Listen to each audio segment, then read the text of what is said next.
오동현 TV, 서울의 소리, 정대택 TV, 인터넷 뉴스 신문고, 법률닷컴 TV 시청자 여러분 반갑습니다. 정치 법률 시사 대표 방송 정법시대 아홉 번째 막을 올립니다. 이번 방송은 12.3 내란 사태와 관련 특집 방송으로 실시간으로 진행됩니다. 자, 먼저 우리 정대택 팀장님, 지금 아침에 그 윤석열이 지금 긴급 대국민 담화를 발표했거든요. 예, 오다 들었어요. 예, 이게 아침에 8시 20분에 갑자기 출근을 해가지고 녹화를 했다가 해가지고 9시 42분쯤 이제 방송이 된 거거든요. 네. 먼저 이 부분 그 사실상 우리 내란죄가 자기가 수기라는 걸 자백했다고 보고 있거든요. 네. 이 부분은 어떻게 생각하십니까?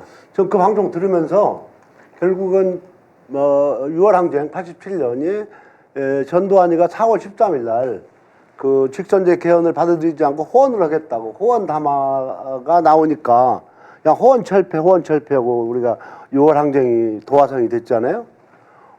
이것은 정말로 그 광란의 질주 아닌가 저는 그렇게 봅니다. 네. 지금 사실 우리 오 변호사님 네. 관련해서 오늘 지금 첫 번째 반응은 헌재 그 헌법 재판관들한테 자기가 미리 얘기하는 거다. 그다음에 두 번째가 뭐냐면은 자기 태극기 세력들한테 권리를 해달라는 그런 자기 말이거든요. 이 부분 어떻게 해서 받아들여야 될까 싶습니까? 뭐 전체적인 내용을 봤을 때는 본인의 그 계엄령 선포한 것 자체가 뭐 국헌 문란의 목적이 없었다. 정말 엄중한 그 비상 사태에서 오히려 야당이 이렇게 뭐 계속해서 뭐 탄핵을 남발하고 뭐 광란의 칼춤을 추는 그런 상황에서 어쩔 수 없는 뭐 통치권의 행사로서 정당한 자기의 뭐 대통령 권한의 행사였다. 방금 대표님 말씀하신 것처럼 뭐 이미 벌써 윤석열은 지금 탄핵이 가결될 거라는 것은 당연한 사실로 예정을 하고 이제 헌재 갔을 때 자기가 어떻게 이제 그 변론을 할 것인지 거기에 대한 이미 뭐 그 준비를 하고 있는 것 같습니다. 그리고 아마 그 공범들에 대한 그 지금 뭐 그 김용은을 비롯한 뭐 박한수 여인영을 포함한 공범들에 대해서 뭔가 이렇게 진술 방향을 이렇게 지금 알려준 게 아닌가 뭐 그렇게 보입니다. 저는 개인적으로. 사실상 이게 그 자기 공범들에 대해서 이제 지령을 했다고 좀 보거든요. 네네네. 우리 정대 팀장 어떻게 생각하십니까? 그러니까 자기 지금 뭐 김영현부터 해가지고 그 내란 범죄를 지금 이제 저지른 자들한테 난 이게 이거야. 니들 이거 가지고 맞춰라. 이런 취지 아닐까요? 어떻게 보십니까? 나는 정당하게 대통령으로서 헌법적인 행동을 했는데 너희들이 죄인이다. 내 죄를 다 뒤집어 써라. 난 이렇게 봐요. 저는 참 정당한 통치권 행위를 한 것이고 지금 일각의 이제 그 국회 청문회나 이런 데 나와서 또 검찰에서 진술하는 내용들을 알고 있었을 거 아니에요. 근데 난 그 상관없다. 그건 너희들이 한 것이다.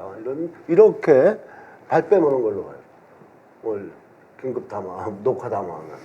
그리고 사실상 그걸 보게 되면 자기가 그 설명하고 있는 게 반국가 세력이라는 게 어떤 의미인지를 좀 자기 나름대로 이제 얘기를 쭉쭉쭉 하고 있지 않습니까?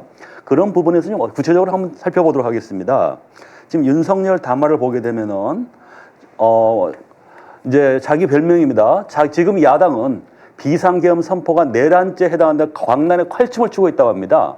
그 책임을 지금 야당한테 지금 떠넘기고 있거든요. 이 부분 어떻게 해봐야 될 것 같습니까? 지금 저도 오다 잠깐 이제 그 레시 바뀌고 들었는데요. 이제 자기는 계엄령을 전혀 생각을 하지 않았었다. 그런데 이제 저기 헌법기관인 감사원장을 탄핵하고 또 그리고 민생 2025년도 2025년 예산 중에서 아주 저소득층 예산을 깎았다. 에? 그러면 그 부분은 민주당에서 강력하게 반론을 해야 될 것 같아요. 700조 가까운 돈에서 약 4조 깎은 것은 0.05도 안 되는데 그것이 깎은 것은 전부 다 그 특활비, 청와대, 검찰, 그리고 뭐 저 경찰 이런 특활비하고 예비비 일부에서 깎은 건데 그걸 가지고 우리나라 전체 저소득층 뭐 범죄 피해자들 구제하는 돈 뭐 이런 돈을 깎았다 뭐 하는 것은 아주 침소봉대해 가지고 전혀 이치받지 않는 그런 얘기 한 걸로 국민 대다수는 받아들이지 않을 것이다 보고 오늘 윤석열 녹화 담화에 대해서 진보 지형 쪽에서는 낱낱이 하나하나 발로 그래서 지금 하나씩 끊어서 판단 한번 해보자 이거죠. 네. 첫 번째가 지금 상당히 긴 문장인데 한마디로 먼저 이제 질문하고 싶은 거는 윤석열은 자기 책임 없다. 해서 내란죄를 해가지고 이제 광란에 칼춤을 추고 있다. 이 부분 우리 오변 사님 어떻게 담화문의 첫 시작이 그렇잖아요. 예. 야당이 비상계엄 선포가 내란죄에 해당한다면서 광란에 칼춤을 추고 있다. 정말 그렇냐? 네.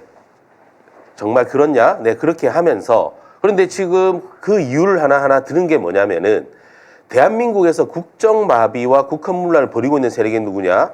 지난 2년 반 동안 거대 야당이 국민이 뽑은 대통령을 인정하지 않고 뭐 퇴진과 탄핵 선동을 멈추지 않았다. 그런데 실질적으로 그러면서 뭐 대선 결과를 승복하지 않았다 이렇게 주장을 하는데 뭐 퇴진 집회, 탄핵 집회 처음부터 열린 게 뭐 민주당에서 주최하고 한 게 아니잖아요. 이거는 시민들이 자발적으로 한 거고, 그거는 시민들이 당연히 본인들의 선택에 의해서 할 수 있는 부분인 거고, 또 뭐 공직자 탄핵을 계속 추진했다고 하는데, 그 공직자 탄핵을 추진한 이유가 뭐 때문입니까? 다들 아시지 않습니까? 이게 도대체 윤석열이 추천하고 임명한 사람이 과연 국민들이 일반적으로 받아들일 수 있는 그런 사람들이 아니었지 않습니까?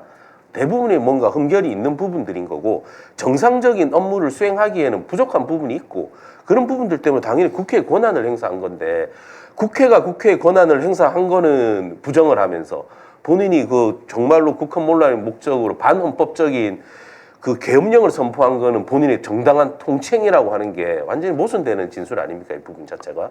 그러니까 이와 관련해서 보게 되면 이렇게 나오거든요. 대선 이후부터 현재까지 무려 178회에 달하는 대통령 퇴진 탄핵 집회가 임기 초부터 열렸습니다. 그러니까 지금 이번에 14명 체포 명단에 김민웅 대표가 올라가 있는 게 촛불행동 들어가 그렇죠, 있는 게 맞습니다. 바로 이 부분을 염두에 둬가지고 사실 이제 잡아가둬가지고 두드려 패려 했던 건데 이런 부분에 대해서도 이 윤석열의 분열적인 정신 자세가 드러나는 게 아닌가요? 정당한 집회했을 거 아니겠습니까? 그렇죠. 분명히 집회 신고를 했을 거고요. 자, 집회 신고를 하고 단 시민들이 정당한 집회에서 본인들의 목소리를 낸 거잖아요. 그렇다고 하면은 그 극우단체, 정광훈 같은 그런 사람들이 집회에 대해서는 왜 아무런 말이 없습니까? 오히려 더 광란의 집회를 한 거는 지금 극우단체의 집회 아닙니까? 오히려. 네, 정말. 그나마 지금 촛불 집회 같은 경우에는 질서정연하게 이렇게 뭔가 순서에 따라서 발언을 하고 하지만 그 정광훈 목사가 주최한 그 극우 보수 집회를 가보시면은 욕설밖에 없습니다. 욕설. 오히려 뭐 그냥 이름 부르고 욕하고 그거밖에 없지 않습니까? 그게 오히려 더 문제가 있는 그런 집회들인데 그 부분들에 대해서는 별 언급이 없지 않습니까? 이 부분은. 그리고 참 이게 답답하다고 화가 나는 부분이 이겁니다. 이게 이제 그 탄핵 하는 거에 대해서 전혀 자기 잘못을 몰라요. 뭐라고 되어 있냐면은 수십 명의 정부 공직자 탄핵을 추진했습니다.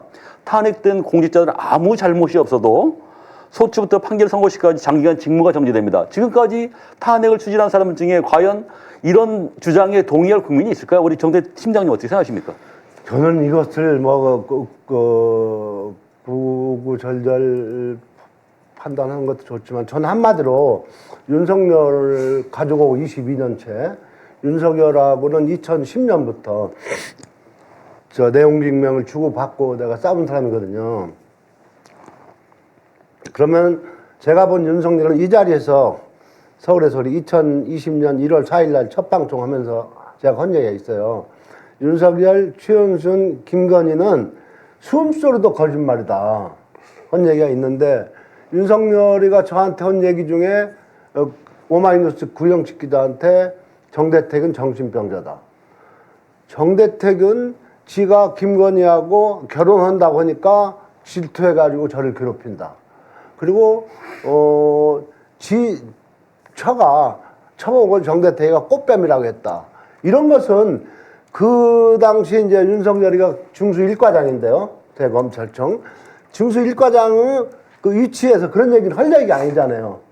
내가 그 말 한 건 사실이고 한다 하더라도 그런 얘기를 지 입으로 리바이벌 해가지고 기자들한테 알려서 언론에 나게 할 얘기는 아닌데 지금 오늘 담화를 보면은 윤석열은 그 당시에 저한테 정대택이한테 했듯이 지금 대통령이 돼서도 국정을 운영하면서 오늘 윤석열이 담화는 정말로 글자 그대로 적반하장이고 철면피고 저 이치에 맞지 않는 하나하나 조목조목 따지자면 뭐 시간이 많이 가겠지만은 하여튼 지금 윤석열이는 오로지 국가와 민족을 위해서 지가 계엄을 선포했다고 그랬고 2년 6개월 동안 오로지 국가와 민족을 위해서 대통령직을 수행했다고 하지만 윤석열은 하늘 알고 땅이 알고 오로지 김건희 그 줄리를 위해서 줄리하고 조금 더 이제 한마디 더 보면은 김건희하고 둘이 동거 생활을 다 들키니까 결혼을 빨리 하려고 하다가 내가 또 강하게 하니까 결혼을 파혼했었어요. 2011년 10월에. 그리고 다시 결혼하면서 오늘 좀 시간이 그러니까, 한정되어 있으니까 그런 걸로 봤을 때 네. 오늘 지금 시간이 한정되어 있으니까 당화문 자, 내용에 대해서 자, 네. 그러면 중요한 게 이 탄핵 이게 지금 윤석열이가 그 이번에 내란 범죄를 하면서 내세운 게 탄핵을 많이 빌미를 들거든요. 여기서 이렇게 더 나옵니다. 뭐라고 그러냐면 장관 방통위원장들을 비롯하여 자신들의 비리를 조사한 감사원장과 검사들을 탄핵하고 판사들을 겁박하는 지경이 이렇습니다. 이렇게 표현을 하고 있거든요. 이분 변호사님 어떻게 판단하십니까? 지금 그 담화문 중에서 탄핵된 공직자들은 아무 잘못이 없어도 소추부터 판결 선고시까지 그렇습니다. 장기간 직무가 정지된다. 뭐 예. 이런 내용이 있잖아요. 예. 제가 이걸 한마디로 탄핵된 공직자를 윤석열로 변환시키면 될 것 같습니다. 한마디로 본인 변명인 거죠. 본인이 탄핵되면은 자기도 아무런 잘못이 없는데 소추부터 이제 헌재 결정까지 자기 장기간 직무가 정지된다. 이런 의미인 것 같고 또 지금 말씀하신 장관, 방통위원장, 감사원장 지금 민주당에서 그 탄핵을 진행했던 이 인사들이 과연 정말 아무런 잘못이 없는 일반 국민들이 봤을 때 왜 저런 사람들을 탄핵시킬까? 정상적으로 업무를 잘 수행할 수 있는 분들인데 그렇게 인정을 할 사람들이 있습니까? 다들 문제가 있다고 지적을 했던 분들이고 또 심지어 이분들은 그 청문회에서도 정말로 너무 불손한 태도를 보이지 않았습니까? 그런 부분들이 있으니까 탄핵을 진행을 한 거지 뭐 아무런 문제도 없고 업무 수행하고 지금 현재 국무위원들 중에서도 업무 잘 수행하고 있는 국무위원들 있잖아요. 모든 국무위원들을 다 문제 삼고 탄핵 진행하고 한 게 아니지 않습니까? 이 부분은.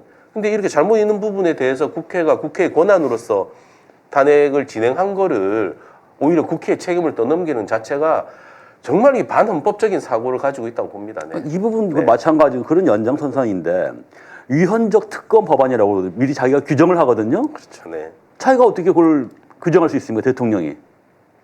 이걸 갖다 27번에 발의했다는 겁니다. 아니 김건희 그 특검법이 자체가 어떻게 위헌이 되겠습니까?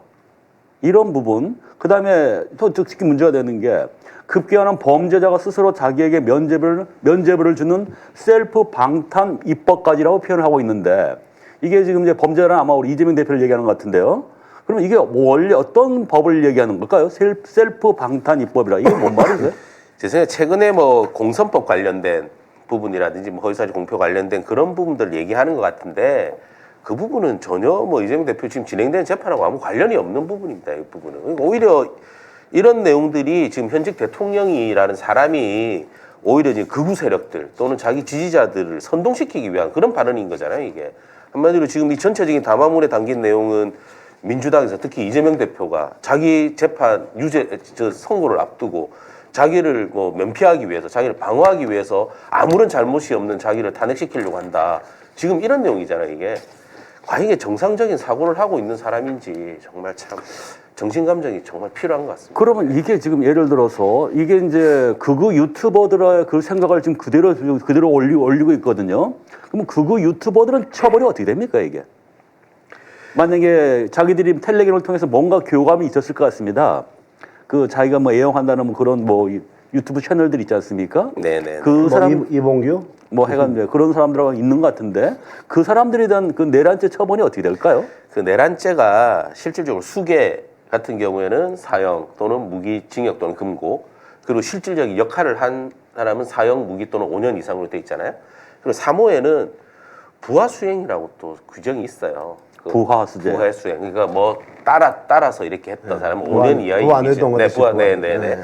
그렇다고 하면 이런 유튜브들하고도 그렇게 해서 유튜브들이 오히려 조장하고 했다고 하면은 부하 수행에 해당할 수가 있죠. 그럼 충분히 내란죄의 부하 수행으로 해서 처벌이 가능하다고 봅니다. 네. 그리고 이제 좋습니다. 그러면 그런 이제 유튜버도 분명히 또 이제 그 처벌이 돼야 될 것 같고요. 이게 극단적으로 치닫는 건 사실 바람직하지 않는 거거든요. 관련해서 또 이제 오늘 그 담화를 보게 되면은 이 또 계속 책임을 묻고 있습니다. 지금 거대 야당은 국가 안보와 사회 안정까지 위협하고 있다면서 지난번에 중국 무슨 뭐 3명이 드론 띄워가지고 북한의 부산에서 항공모함 촬영했다는데 그걸 또 민주당 탓으로 돌리고 있거든요. 이 부분은 어떻게 봐야 될까요? 진장님은. 그러니까 그 지금 윤석열 정부가 이제 중국과 러시아를 저 한미일 동맹을 하면서 북중로를 이제 멀리했잖아요. 그래서 그것을 국민들에게 각인시키기 위해서 중국은 가까이 하면은 중국 국민이 뭐 국정원을 몇 개월씩 촬영을 하고 이렇게 했다 해가지고 편가르기 하는 거 아니겠어요? 말도 안 되는 것이지만. 예. 근데 여기서는 이제 윤석열이 이렇게 얘기하거든요. 이게 이제 외국인의 간첩 행위를 갖다가 감찰적으로 처벌할 길이 없나요?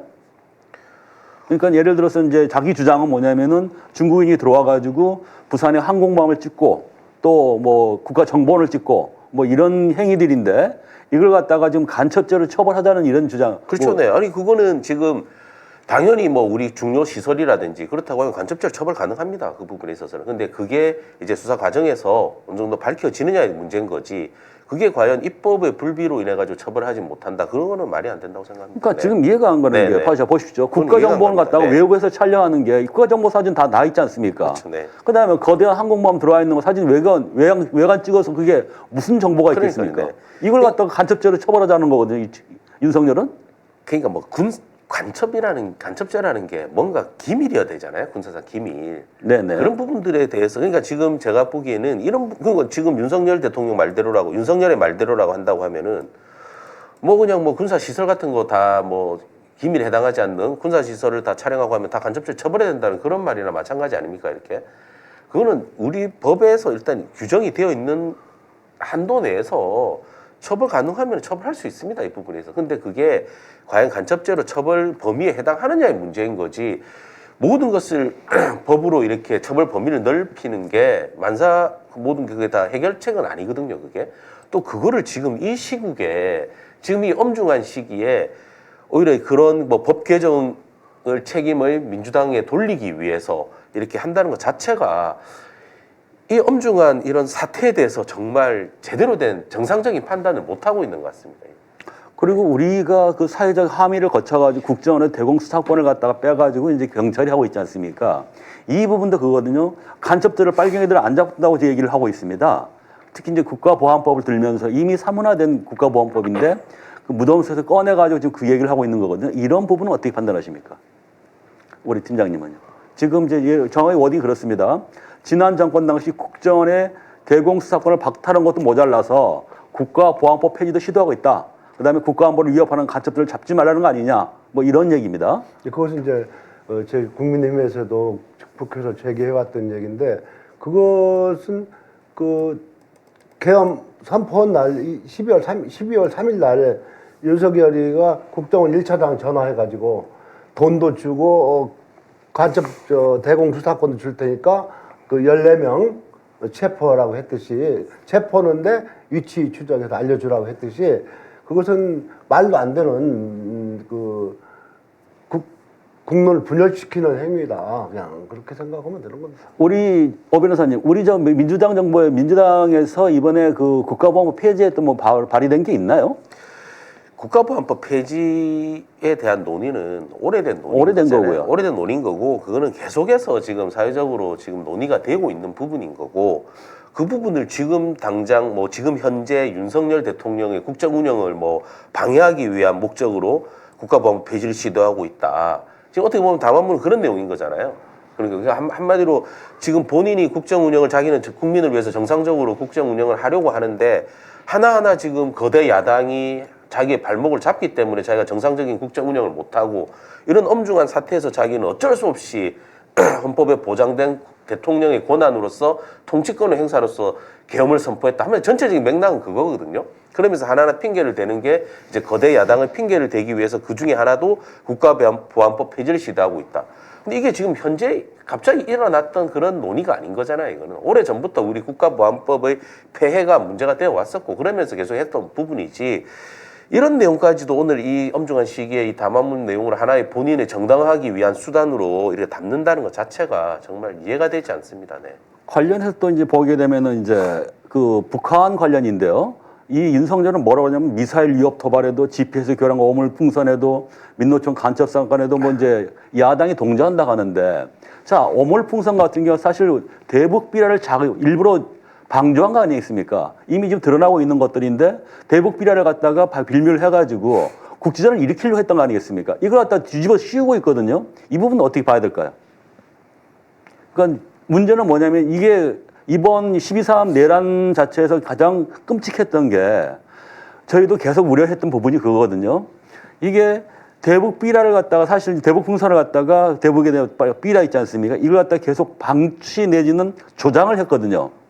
그러면서 계속 긴장을 에스컬레이터 시킨 거 아니겠습니까?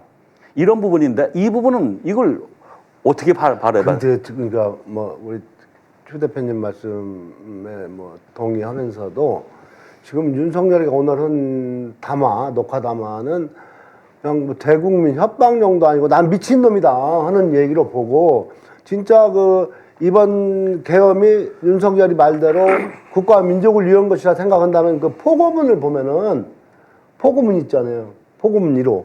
거기 보면 뭐 1호 저게 아니에요. 1조가 국회와 지방의회 정당 활동과 정치적 결사, 집회, 시위 등 일체의 정치 활동을 그만다 하고 국회를 쳐들어간 거 아닙니까? 그러니까 여기도 이게 나오거든요. 이번에 14명 체포 명단에 민주노총 위원장 그분이 계시지 않습니까? 네. 여기 보면 그렇게 나오거든요. 민주노총 간첩 사건에서 거대 야당이 동조를 했다고 얘기를 하고 있습니다. 동조한 적 있습니까, 민주당이? 제가 오늘 이 담화문의 내용은 그 12월 3일 12.3 그 내란 사태 그 포고령을 길게 쓴 겁니다. 길게. 그러니까 하나하나 지금 거기 담겨 있는 내용들이 다 그러니까 이 오늘 담화문을 압축하면 그 포고령인 거예요. 지금 보면 포고령을 합리화시키는 거예요. 그러니까 지금 포고령을 하나하나 이제 그 내란죄로 수사도 지금 받아야 되는 상황인 거고 이제 탄핵이 가결되고 나면 헌재 결정도 받아야 되니까 거기에 대해서 길게 변호인 의견인 거예요. 이건 본인 지금 변명문인 것 같습니다. 변명문. 그래서 포고령의 하나하나의 정당성을 부여하기 위해서 쓴 것 같고 그렇기 때문에 아까 그 퇴진 집회부터 그 또 지금 언급을 하면서 또 지금 민주노총까지도 이렇게 언급을 하잖아요. 이 부분에 있어서 참, 네, 정말 5일 동안 나타나서 5일 만에 나타나서 5일간 생각한 게 익은 것 같습니다. 네. 자, 그리고 또 이게 북한을 또 자극하는 굉장히 위험한 발언 같은데요. 북한이 이제 불법 핵 개발에 따른 유엔 대북 제재도 먼저 풀어야 한다고 주장한다거든요. 우리 정부, 우리 민주당이나 이런 야당 쪽에 이런 얘기가 나온 게 있나요? 대북 제재를 풀자. 저는 금시초문. 저도 처음 들어보거든요. 네, 저는 처음 들어보는 내용입니다. 네. 그러니까 지금 힘주어 우리 대표님 말씀하시는데 오늘 담화는 미친놈 미친짓거리 한 거예요. 미친놈. 그거 하나씩 짚어보자는 얘기입니다. 그냥 하고 저 얘기합시다. 나 그날 12월 3일 날 저는 그 현장에 있었어요. 네, 그 부분 한번 들어보겠습니다. 11시부터 제가 12월 3일 날 그날 이제 10시 반인가요? 이제 그 개정 선판 전 10시 그분 그 시간 한번 그때 여의도 앞에 계셨지 않습니까? 저는 이제 집에서 그 방송을 들었어요. 듣고는 정말로 저는 경험했으니까 계엄령 하에서는 그 영장 없이 막 체포해 가는 거 아니에요. 체포 구금시키는 거. 그 5.18이나 12.12 때. 그래서 일단 통행금지를 시키고 언론기관 접수하고 계엄을 선포하는데 부랴부랴 혹시 나오면서 택시를 타고 오니까 서강대교 막 건너니까 일부러 코스를 이렇게 잡았어요. 택시 기사한테. 서강대교 막 건너니까 여의도 순복음 옆까지 길이 밀렸더라고요. 차가 차단됐더라고요. 그래서 거기 내려가지고 걸어서 이제 왔는데 그때 이제 그때는 헬리콥터 안 왔고 저기 장갑차가 왔고 그 지휘부차 안테나 높이 꽂은 거 있잖아요. 이거 들어가지고 그 차를 에워싸지. 거기서 이제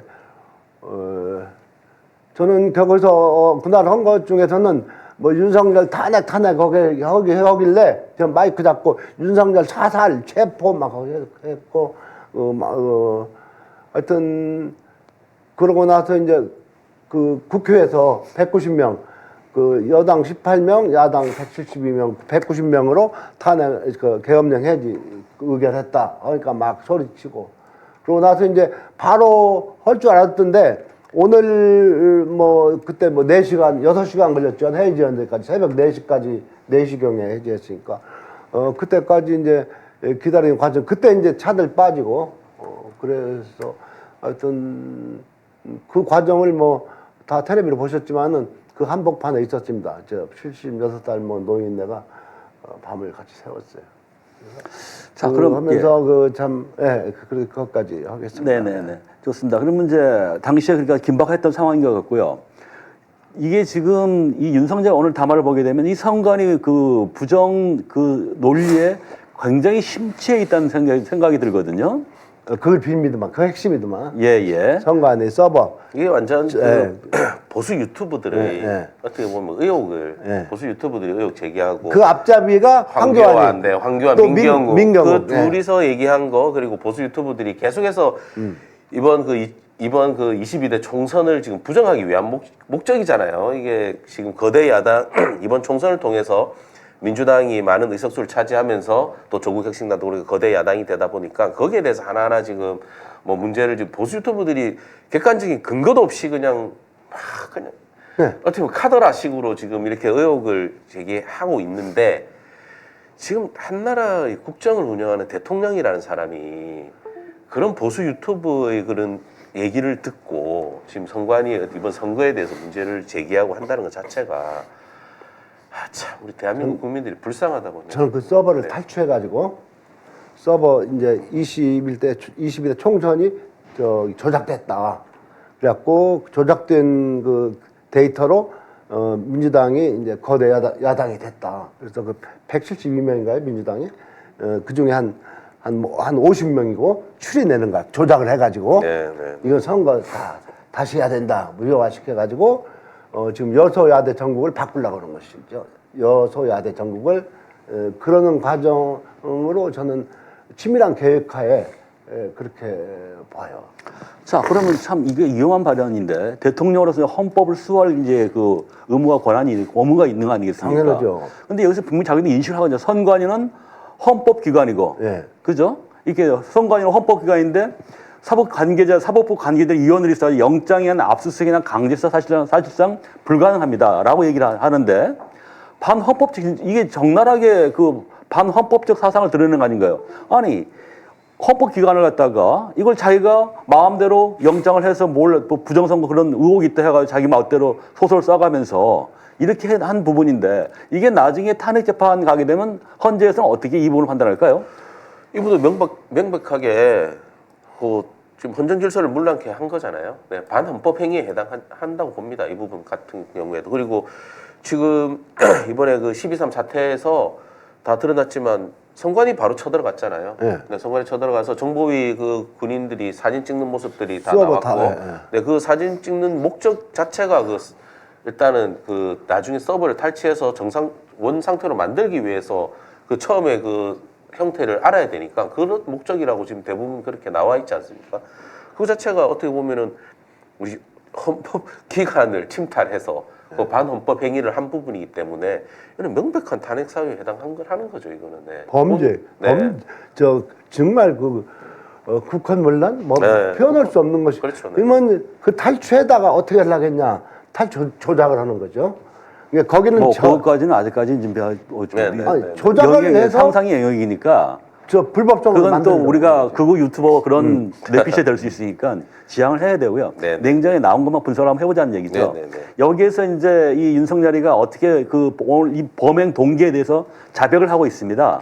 뭐라고 그러냐면은 최근 거대 야당 민주당이 자신들의 비리를 수사하고 검사하는 서울중앙지검과 지검장과 검사들 그리고 헌법기관인 감사원장을 탄핵하겠다고 하였을 때 저는 이제 더 이상은 지켜볼 수만 없다고 판단했습니다. 뭐라도 해야 되겠다고 생각했습니다. 이 부분이 바로 범행 동기거든요. 이건 나중에 내란죄에서는 어떻게 다루게 될 것 같습니까? 이 부분 자체가 한마디로 본인의 그 12.3 내란 사태를 자기는 정당하다는 걸 계속 지금 말하는 거잖아요. 근데 상식적으로 중앙지검장 검사들하고 감사원장 탄핵한 것 자체도 이게 충분한 이유가 있어서 당연히 한 이유도 거죠. 있었던 탄핵 거고 사유가 있어서 한 거죠. 국회의 권한이잖아요. 국회의 권한. 국회의 권한으로 했던 거고 그렇게 해서 지금 진행이 돼 그거는 또 헌재 결정을 받으면 되는 부분인 거고 또 헌재 결정 받아가지고 기각돼서 업무 복귀한 경우도 있잖아요. 그런 부분이 있는 거고 본인은 이제 더 이상 이걸 지켜볼 수 없어 뭐라도 해야 되겠다. 그럼 뭐라도 해야 되겠다는 게 과연 본인은 뭐라도 해야 되겠다는 게 대통령으로서 계엄 선포라는 거잖아요. 이게 자기는 뭐라도 해야 되는 게 계엄을 해야 할 수밖에 없었다는 그거를 지금 계속해서 변명하는 건데 일국의 대통령이라는 사람이 이런 사유를 가지고 계엄을 선포한다? 이게 정말 정상적인 사고입니까 이게? 미치고 아니죠. 네, 정말 이거는 정상적으로 이게 아무리 이거는 좀 윤석열을 이해하고 윤석열 입장에서 한번 생각을 해보려고 해도 도저히 이해가 안 됩니다. 뭐라도 해야 되겠다는 게 과연 계엄이라는 것 자체가 이거는 어떻게 보면 계엄이라는 건 정말 전시 비상사태에서 정상적으로 국가가 운영이 안 되는 경우에 이렇게 최후의 수단으로서 계엄을 하는 거잖아요. 그것도 본인의 어떤 권력이라든지 본인들을 위한 게 아니라 우리 국민들의 안전을 위한 그렇죠. 거잖아요. 전시 그게. 내란 상태니까. 네, 그런 경우에 우리 국민의 안전을 위해서 이게 정상적 국정 운영을 위해서 선포하는 게 계엄인 건데 이게 과연 우리 국민들의 안전이라든지 국민들이 하고 무슨 상관이 있습니까 이게 정말? 국민의 안전은 일도 생각 안 하는 놈이죠. 그러니까, 네. 일도. 그러니까 선거관리위원회를 맨 접수할 때 그 경찰에다가 그 경계 요구를 하면서 실탄 장려를 해갖고 갔다는 거 아닙니까? 그거는 뭐 이제 과천 경찰서 나간 건데 네. 그거는 이제 매뉴얼이 있거든요. 네. 그러니까 응급 그 비상 출동을 했을 때는 출동 대기조들 같은 건 총기를 휴대하게 돼 있습니다. 그거는 그렇게 보면 안 될 부분인 것 같고요. 그 다음에 이 부분이 또 문제가 될 것 같습니다. 이게 윤석열이 뭐라 했냐면 이제 곧 사법부에다 탄핵의 칼을 들이댈 것이 분명했습니다. 이건 망상이 도가 지나친 거 아닐까요? 뭐라고 해야 될까요? 이것도 이 부분. 본인이 뭐 선지자 예견자도 아니고 이런 것이 예견되기 때문에 계엄을 선포했다?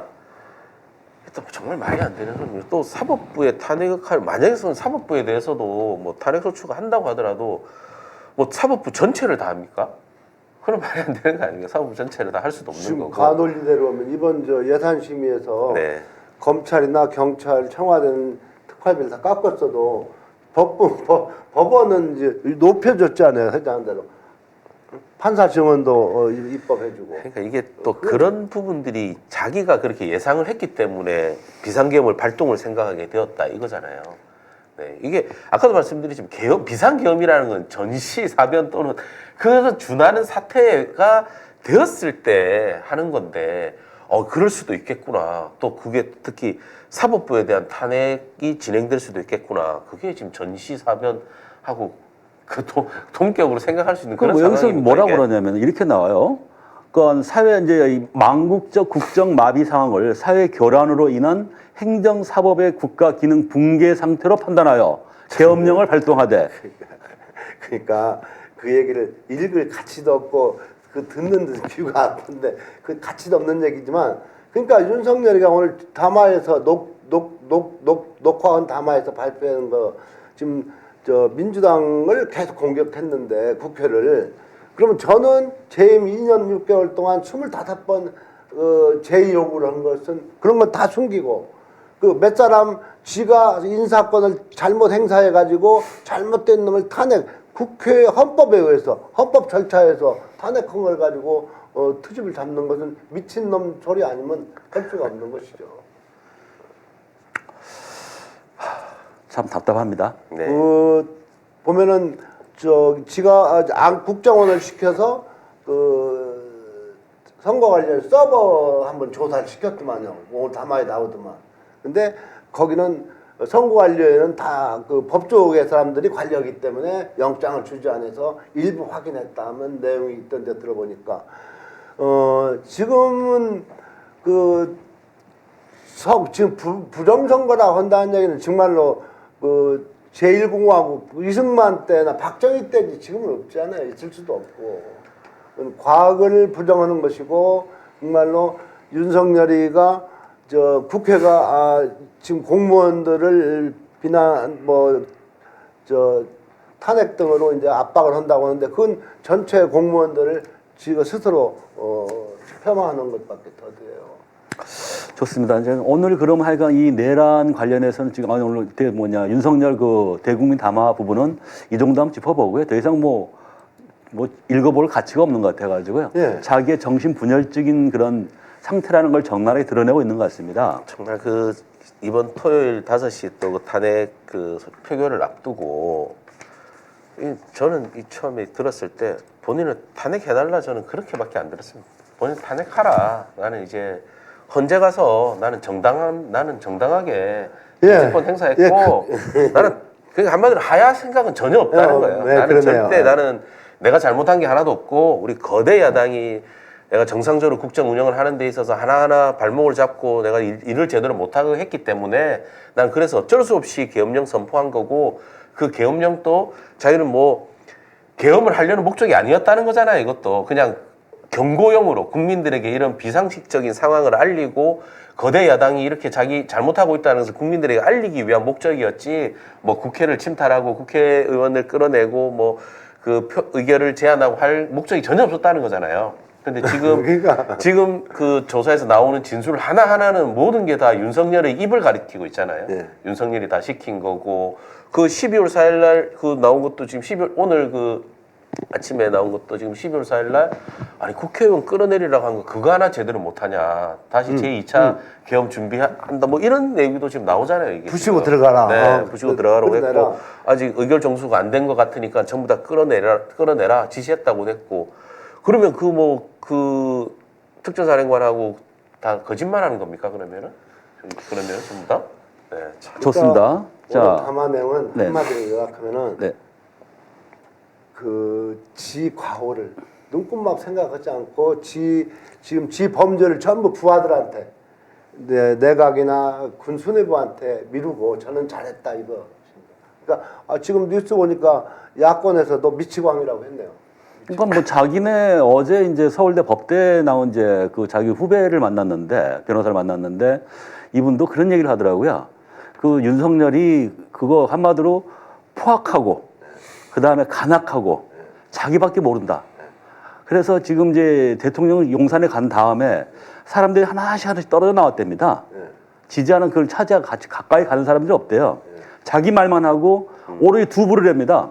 자기 꼬봉 아니면 적.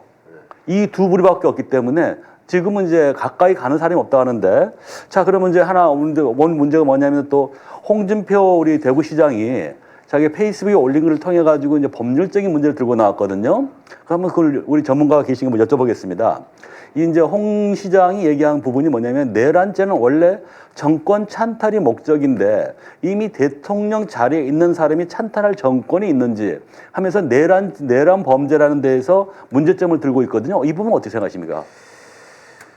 지금 제가 이제 그 내란이 이제 문제가 되고 있고 모든 부분들에 대해서 이제 그 윤석열이로 이제 좁혀지고 있는 부분인 거잖아요. 그러다 보니까 이제 계속해서 그런 뭐 변명 아닌 변명을 계속 뭔가 핑계를 지금 하려고 하는 것 같아요. 하는 것 같은데 과연 내란이라는 게 과연 정권 찬탈 목적으로 한다? 그리고 지금 일단은 그 국헌 문란의 목적으로 그렇게 지금 국가기관의 기능을 정상화하지 못하게 한 거잖아요. 이 부분에 있어서. 그리고 지금 계속해서 지금 얘기가 논의가 되고 있는 게 지금 윤석열 대통령의 윤석열의 탄핵 얘기도 계속 나오고 있는 거고 본인 말대로라고 하면은 본인이 지금 거대 야당이 자신의 발목을 잡아가지고 정상적인 국정 운영을 못하고 있다고 하면은 본인이 그게 정권을 제대로 하기 위해서 그런 목적이 있는 거 아닙니까 그게? 그렇죠. 네. 그러니까 그게? 정권을 안 가진 정권 찬탈하기 위해서도 계엄을 하지만 가지고 있는 정권이 흔들리니까 저 턱 밑에까지 오니까 정권을 뺏기게 생겼으니까 그걸 공고히 하기 위해서 내란이죠. 그러니까요. 홍준표 말은 전혀 안 그러니까 하는 뭐 거예요. 정권 찬탈이 꼭 있어야 되는 게 아니라 그렇죠. 그렇잖아요. 내란죄라는 것 자체가 국헌을 그러니까 국가 권력을 배제하거나 국헌을 물러나게 할 목적으로 폭동을 일으키는 게 내란이지. 뭐 정권을 찬탈해 그러면 뭐 지금 윤석열 대통령 내가 정권을 가지고 있으니까 뭐 내란에 해당하지 않는다. 그건 말도 안 되는 거죠. 그러면 또 홍 시장은 또 이렇게 얘기를 하고 있습니다. 비상계엄 선포권은 국정에 관한 대통령 권한이다. 고도의 통치행위라고 지금 또 얘기를 하고 있거든요. 그게 뭐 이인호인가 뭐 교수 있죠. 네, 네, 그런 네, 그 여자들 할망 그 마귀 할멈 이 신문에 한번 내니까 그놈을 받아서 홍준표가 또 리바이벌하고 윤상현이 이거 어저께 국회에서 한 건데 우리는 지금 아까운 시간에 전파당 얘기 같아. 하여튼 난 한마디로 그걸 이해하려면은 쟤는 이제 12월 3일 날 포고령 발표한 걸 합리화하려고 하는 거고 지 잘못을 덮으려고 그러니까 궤변을 늘어놓은 것이다. 그러니까 아니 이거는 홍준표 시장이 얘기한 거거든요. 예. 그러니까 이제 이 홍 시장은 입장은 주장은 뭐냐면은 내란죄가 아니다. 이런 주장인 것 같습니다. 자, 그러니까 홍준표 시장 얘기는 계엄이라는 것 자체는 대통령의 고유 권한으로서 통치에 당하기 때문에 내란이 아니다 이런 거잖아요. 우리 계엄법에 비상계엄에 대해서 딱 규정을 하고 있어요. 계엄법에.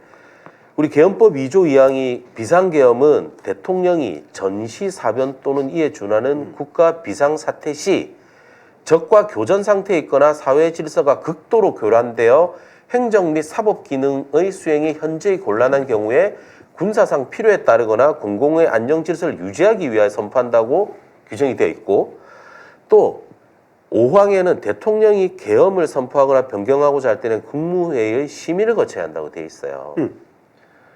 그러니까 일정한 계엄을 선포하기 위한 조건도 절차 엄격하게 규정이 되어 있고 그 절차도 국무회의 심의를 거쳐야 된다고 법으로 규정이 되어 있는 거예요. 근데 지금 드러난 거에 의한다고 하면 국무회의 심의 자체도 제대로 안 된 거잖아요.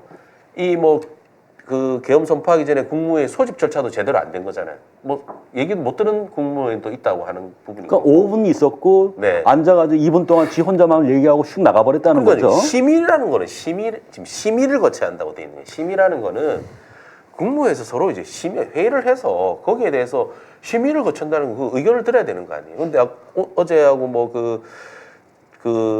그 질문에서 그 현안 질의에서 한덕수는 전원 반대했다고 했잖아요. 그 전원 반대했는데 말리지 못해서 송구하다. 한덕수가 입에서 그래 얘기를 했잖아요. 그렇다면 이게 심의를 거친 것도 아니잖아요. 심의 또 절차 자체도 위법이 있는 거고 만약에 국무회의 심의를 거치기 위해서는 일정한 시간적인 그걸 해서 모든 국무위원들에게 소집을 했어야죠. 그 안건에 대해서 소집을 하고 그래서 심의를 거쳐야 되는 거고. 근데 지금 제가 보기에는 그런 절차 자체도 위반이 있는 거고 또 비상계엄을 선포하기 위한 조건 자체도 안 되는데 비상계엄이라는 이름만 비상계엄이라고 하고 선포한 거예요. 이거는 이게 과연 대통령의 통치행위로서 이게 계엄에 해당하지 제 생각에 비상계엄에 해당하지도 않습니다. 저는 보기에 홍준표 지금 요즘 나오는 메시지나 윤석열이 오늘 담화 발표한 거나 비슷하다고 봅니다. 그러니까 이제 우리 대표 형사님도 말씀하셨지만 지금 그 현안 질의할 때도 한덕수나 장관들 답변하는 거 보면은 동네 반상회도 아니고 제도한 국무회의 긴급 국무회의든 뭐 할 때는 누가 주재를 해서 몇 시에 선포를 하고 누구 발언이 있었고 기록이 있어야 그렇죠. 되는데 네. 그건 막 시장 도떼기시장서 한 얘기밖에 더 돼요. 그러니까 그리고 이제 아무리 홍준표가 말하는 비상계엄은 대통령의 고유 권한이라고 하지만 법과 질서를 지키면서 선포해야죠. 하나도 안 지켰잖아요. 자, 지금 뭐 속보 떴나요? 네네네. 어떤 속보인가요? 네, 조국 대표 그 대법원 징역 2년 확정 원형 상실 지금 속보가 떴네요. 지금 예. 오늘 대법원 선고가 있었는데 지금 조국 대표가 상고 기각으로 확정이 된 것 같습니다. 네. 뭐 그 부분은 또 다음에 한번 네, 살펴보도록 하고요. 네. 자, 그러면 이제 궁금한 거는 오늘 대국민 담화로 통해 가지고 지금 윤석열에 대한 지금 체포가 시기가 빨라질 것 같습니까? 어떻게 될 것 같습니까? 지금 공수처하고 지금 이제 경찰 그다음에 네. 군수사관 이 세 개가 지금 공조 수사본부, 체제를 갖췄단 말입니다. 자, 여기서 그러면 바로 영장을 칠까요? 어떻게 할까요?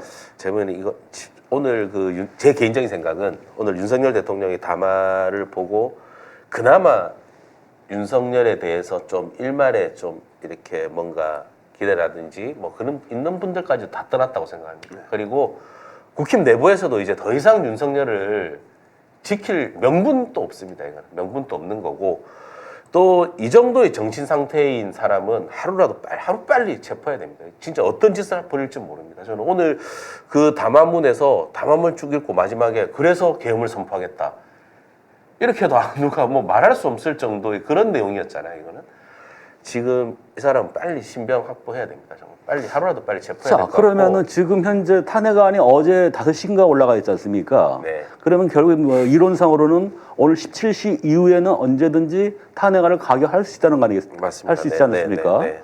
그러면은 오늘이라도 지금 이걸 해야 되는 거 아닐까요? 탄핵안을?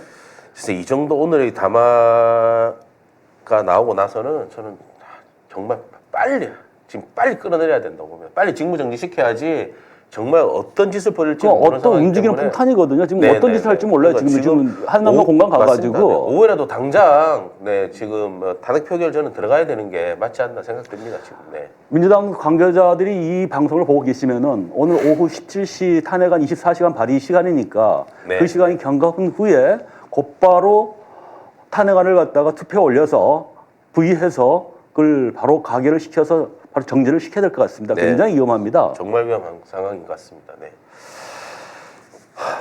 자, 그러면 이제 이 탄핵안에 대해서 이제 이쪽에서는 윤이나 또 보수 쪽에서는 일부에서는 이제 헌재에서 뭐 기대를 가지고 있는 것 같은데 헌재에서는 이걸 어떻게 받아들일 것 같습니까? 지금 현재 재판관이 지금 6인이잖아요. 자, 그럼 자 먼저 네. 오늘 만약 이 구속영장이 발부가 돼서 체포를 하러 갑니다. 경호실이 거부할 거 아니겠습니까? 할까요? 일단 경호실에서는 거부하지 않을까 싶습니다. 어제 압수수색도 경호실에서 완강히 거부해가지고 제대로 압수수색이 이루어지지 않았잖아요. 강제수사가. 일단은 그런 상황일 것 같고 뭐 헌재 같은 경우에는 지금 현재 6인 체제에서 일단은 뭐 언제 결정은 이루어질 수 있다고는 하는데 그렇다면 6인 전원이 다 찬성을 해야 되잖아요. 자, 그럼 어떤 게 먼저 해야 될까요? 예를 들어서 탄핵을 먼저 가결하는 게 맞습니까? 아니면 체포영장을 발부하는 게 먼저 맞습니까? 저는 동시에 가야 된다고 봅니다. 네. 같이 가야죠. 네, 빨리 고난 같이 가야죠. 고난 정지를 빨리 해야 되기 때문에 탄핵은 빨리 표결을 하고 오늘이라도 탄핵안을 네, 갖다가 네, 가결해야 될 거고요. 네, 네. 탄핵안은 그다음에 저거 아니에요? 발의하고 24일 지났습니다. 네, 네, 네. 17시가 됩니다. 72시간. 예, 어제 네, 네, 했기 네. 때문에 네, 네. 오늘 17시 이후에는 언제든지 투표할 수 있습니다. 맞습니다. 그렇지만 이제 저쪽 8표가 부족하니까 이제 7표가 9표가 부족하네요. 제가 뭐 오늘은 네, 오늘 지금 뭐 한동훈 네. 또 물론 또 어떻게 이 사람이야 워낙 뭐 네. 하루에도 몇 번씩 입장이 바뀌는 사람이지만 조사 못 그래도 하니까. 뭐 한동훈 대표 같은 경우에도 지금 탄핵 찬성을 당론으로 해야 된다고도 지금 얘기를 했고 지금 뭐 윤석열의 뭐 제명까지도 지금 논의를 하고 있는 것 같아요. 네. 근데 지금 오늘 조금 전에 뭐 권성동이 뭐 또 이제 국힘 원내대표로 선출이 되어가지고 또 어떻게 진행될지는 모르겠지만 상당수의 국힘 의원들도 탄핵 찬성하지 않을까. 이거는 정말 정신병자에게 국가를 맡길 수는 없는 거잖아요. 이거는 뭐 진영 논리를 떠나서 대한민국을 위하고 우리 국민을 위해서라도 하루라도 빨리 지금 해야 그래요. 됩니다. 뭐 300년 전 연산군 폭정을 보는 것 같아요. 오늘 담화는 그 역사 속의 연산군의 폭정 그리고 1987년 4월 13일 날 그 전두환이가 막 광기어린 모습으로 TV에 나와가지고 호언한다고 직선제 개헌 안 한다고 한 거하고 똑같아요.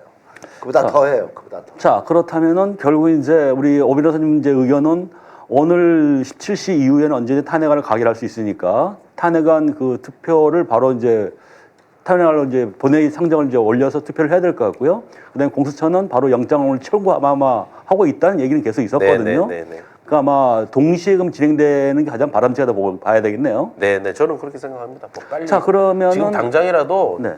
일단 체포는 먼저 빨리 해야 된다고 봅니다. 지금 당장이라도 네. 그러면 이제 이 공수처하고 경찰이 하게 되면은 신병은 국가수 유치장에 수감을 시킬까요? 신병이 어디로 갈까요?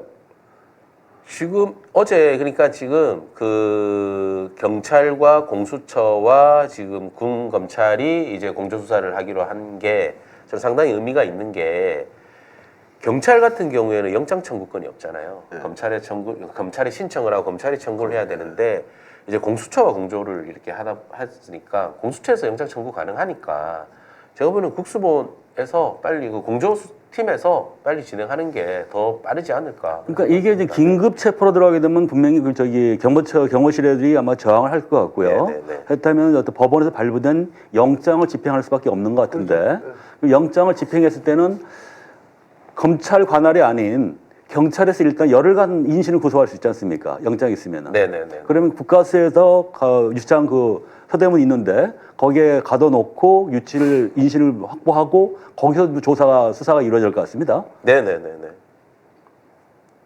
네. 그럼 어차피 뭐 경찰에서는 뭐 10일간은 네.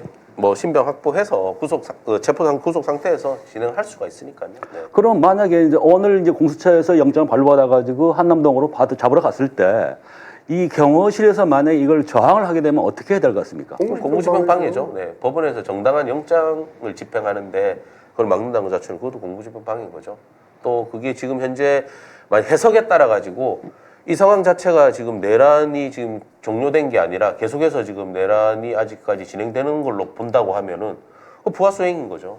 내란 동조 세력이 되는 거죠. 이거는. 네. 네. 그렇기 때문에. 자, 네. 그럼 거의 뭐 1시간 정도 반성이 진행이 됐는데요. 자, 한번 결론을 한번 지어보도록 하겠습니다.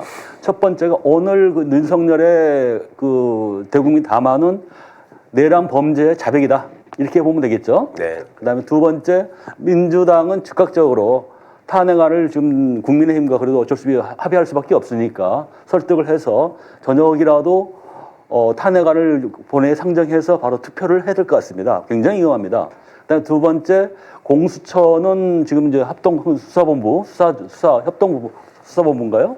그 합동수사본부에서는 바로 영장을 신청을 해서 발부받아서 체포를 해야 하는 게 가장 국민의 명령인 것 같습니다. 자, 신병. 예, 네, 우리 네, 네. 오 변호사 마지막 한 말씀 해주십시오. 네, 정말 그 12월 3일 그 12.3 내란 사태 이후에 우리 지금 증시가 폭락하고 환율은 치솟고해서 또 연말을 앞두고 많은 국민들이 지금 너무 힘들어 하잖아요. 지금 경제적으로 힘들고 특히 자영업자 식당 하시는 분들 다 이런 뭐 예약 다 취소되고 너무 힘든 하루하루를 버티고 있는데 하루라도 빨리 정말 이 대한민국을 이렇게 힘들게 만든 사람이 누굽니까? 다 윤석열, 김건희 둘 아닙니까? 그 부역하는 그 세력들이 우리 대한민국 국민 모두를 지금 이렇게 힘들게 만들고 있습니다. 하루라도 빨리 이제 연말이 가기 전에 정말 2024년이 가기 전에 윤석열 빨리 잡아들이고 빨리 탄핵 표결해서 직무 정지시키고 지금 대한민국 정상화시켜야 됩니다. 빨리 조기 탄핵 결정하고 아마 하야는 절대 안 할 거기 때문에 빨리 탄핵 표결에 소출을 해서 헌재에서 최대한 빨리 결정을 내서 빨리 조기 대선으로 가야지만 우리 대한민국이 정상화되고 우리 국민들이 덜 힘들 것 같습니다. 이게 하루하루가 이게 경제 상황이 힘들고 또 지금 전쟁 위기까지도 우리가 항상 지금 그런 어려운 상황이 있는 거죠. 언제 전쟁 터질지 모르는 그런 위기 상황까지도 우리가 겪고 있기 때문에 하루도 빨리 정말 윤석열 체포하고 빨리 탄핵해야 됩니다. 네. 자, 우리 정대택 팀장님 그 한 말씀 부탁드리겠습니다. 참 슬픈 마음이다. 조국 대표는 또 이전 확정됐고 오늘 국민의힘당 정말 국민의힘이 되려면은 오늘 윤석열 담화를 봤다면은 그런 하루속히 민주당과 여야 합의해서 윤석열 탄핵에 협조하는 것을 하기를 간곡히 바라면서 지금 윤석열이 하는 짓은 윤석열이가 대한민국 영업사원 이론이 뭐 외교 통상이 지금 아주 힘든데 윤석열을 지금 탄핵시키지 않고 놔두게 하는 것은 아주 훌륭한 음식점 앞에 아주 험상을 준 사람이 서서 문을 막고 있는 것이나 마찬가지 같은 결과라고 저는 그런 현상이라고 봅니다. 예. 자, 그래서 정법 시대는 한마디 하겠습니다. 지금 윤석열은 전국의 핵폭탄입니다. 언제 터질지 모르는 핵폭탄이기 때문에 오늘이라도 바로 제거가 돼야 됩니다. 그래 국민들이 안심하고 생업을 이어갈 수 있습니다. 그것이 바로 경제를 살리는 길이고 나라를 살리는 길입니다. 민주당과 국민의힘은 즉각적으로라도 오늘 윤석열을 탄핵할 수 있도록 해주시기를 간곡히 부탁드립니다. 자, 이상으로 정법시대 9회차 특집 방송을 마무리하도록 하겠습니다. 감사합니다.